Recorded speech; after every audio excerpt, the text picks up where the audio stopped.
Karena besok kalau kita dipanggil oleh Allah, kita butuh doa, butuh didoakan. Kalau anak kita lupa, mohon maaf, jangan ada anak yang lupa sama orang tua sudah meninggal. Anak-anak sekarang lupa sama orang tua yang masih hidup. Demi Allah, saya bertemu beberapa orang tua datang nangis seperti anak kecil di depan saya. Anaknya tidak diurus, tidak diperdulikan, bahkan keluar dari rumah tidak tahu kemana. Apa kira-kira perasaan kita?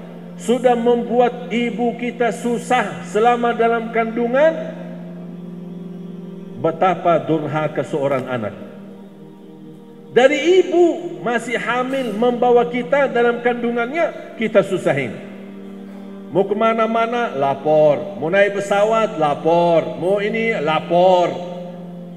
Sakit disusahin. Pas di dalam kandungan, ibunya jadi susah. Dilahirkan susah. Melahirkan anaknya, ibu jadi susah. Tumbuh sampai besar pun masih jadi susah. Kapan kira-kira saatnya kita seorang anak yang bisa berbakti baik? Kapan bisa mengangkat kesusahan kepada ibu kita yang selama ini mengalami dan merasakan? Makanya fantas kalau kita berdoa, Allah tidak kabul doa kita, Allah tidak ijabah hajat kita, karena kita tidak mengangkat kesusahan kepada ibu kita. Justru menambah menyakiti perasaannya. Wallahi, ingat Bapak Ibu, semua dosa besar maupun kecil yang kita lakukan akan Allah tunda hukumannya di hari kiamat. Tertunda hukumannya. Tapi dosa durhaka terhadap orang tua, wallahi akan dibalas oleh Allah di dunia, belum lagi di akhirat. Akan Allah segerakan hukumannya bagi orang yang durhaka sama orang tuanya. Menyakiti perasaannya saja barangkali dianggap biasa, tapi Allah menganggap itu luar biasa, besar. Faham gak di dalam Al-Quran Allah subhanahu wa ta'ala menyebutkan, fala taqul lahuma uffin wala tanharhuma wa qul lahuma qawlan karima. Jangan sekali-kali berkata kepada mereka off.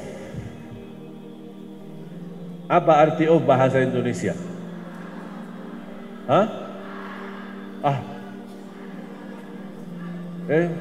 Ambilin air. Walaupun sudah bilang kemudian kita pergi ambil air, dibawa airnya, tapi sebelumnya sudah ucapkan dosa. Dan bawa air baik tidak ada dapat pahalanya, sia-sia. Dan dapat dosa menyakiti perasaan mereka, orang tua. Saja tidak boleh. Yang lebih menarik firman Allah kelanjutannya, wala tanharhuma. Maksudnya apa wala tanharhuma? Jangan menegur mereka dalam kondisi memarahi atau menganggap mereka bodoh. Contoh, saya kasih contoh biar faham ayat ini. Orang tua duduk di depan TV, megang remote kan?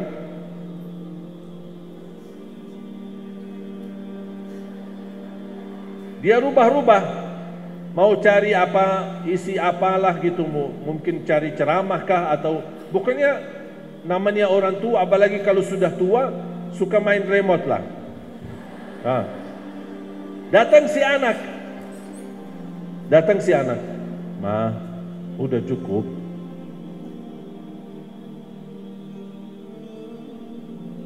Bahkan ada yang anak bilang, Ma, udah diamin.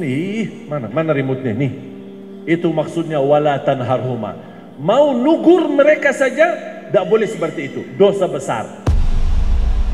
Terus bagaimana kalau saya mau nugur mereka? Langsung begini aja, dengan cara wa qul lahuma qawlan karima. Berkatalah perkataan yang mulia. Ma, kenapa ma? Nih. Begini ma, begini. Amin. Ini suka nggak? Udah suka ya? Nih. Suka nggak? Suka. Nih. Nah. Udah. Sampai dia puas. Tapi kalau caranya, aduh ma, ini dari tadi main remote ini, main remote.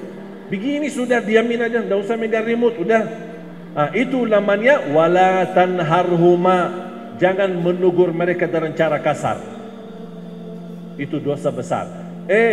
Bapak ibu, ada enggak dosa besar dan kecil? Ada kan? Ada dosa besar. Kalau sama orang tua enggak ada kecil, semuanya besar.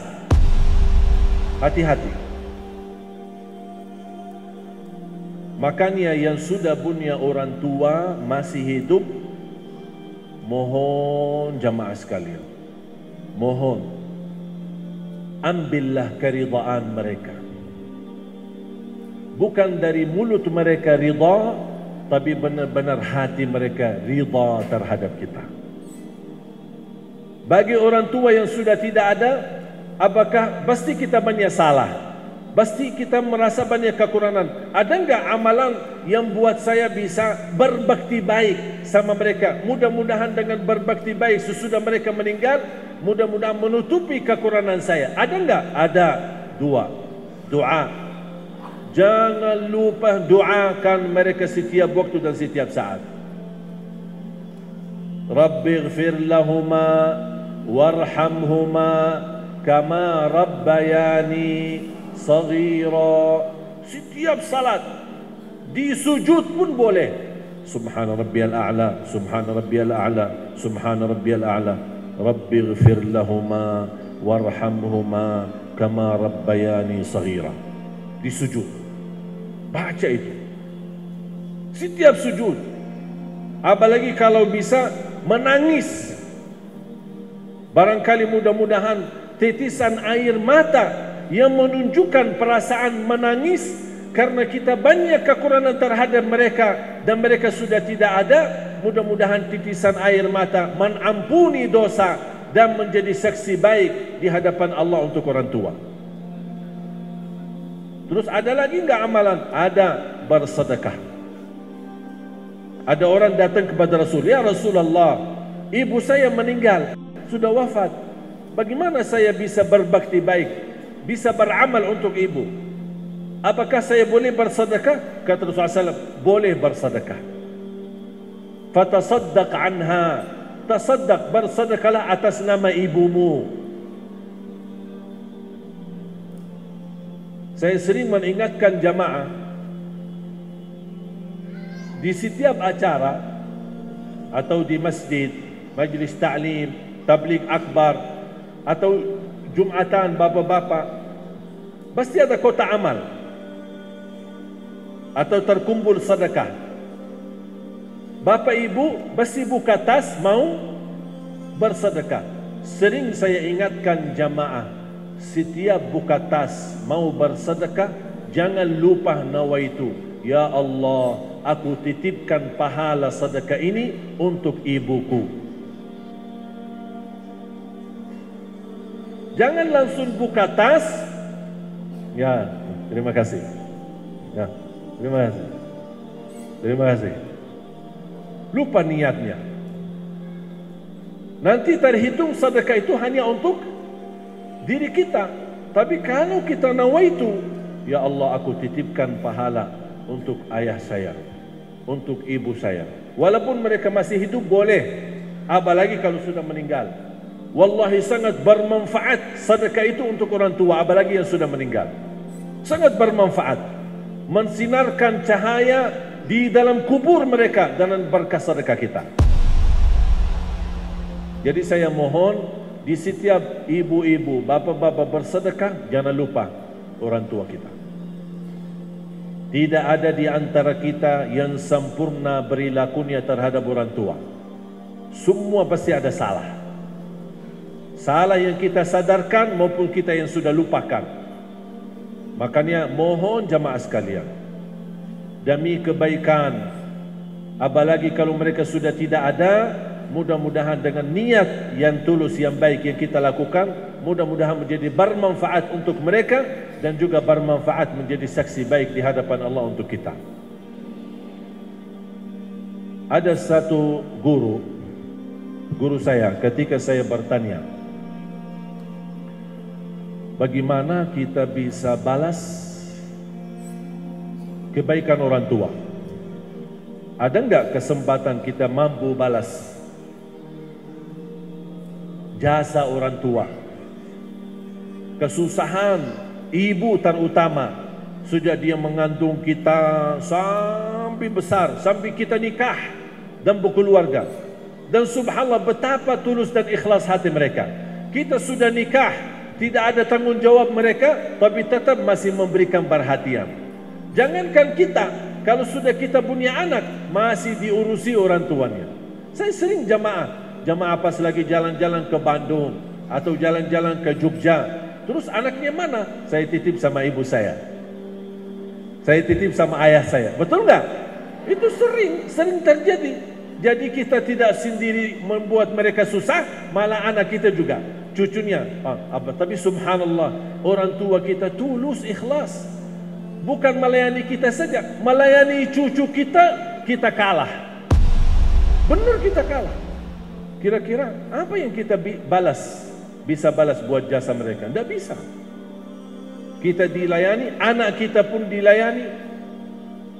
Bahkan subhanallah, kalau bapak ibu memperhatikan mereka, melayani anak kita yang menjadi cucu bagi mereka, tulus dan ikhlas, bahkan senang, merasa nikmat, bahagia.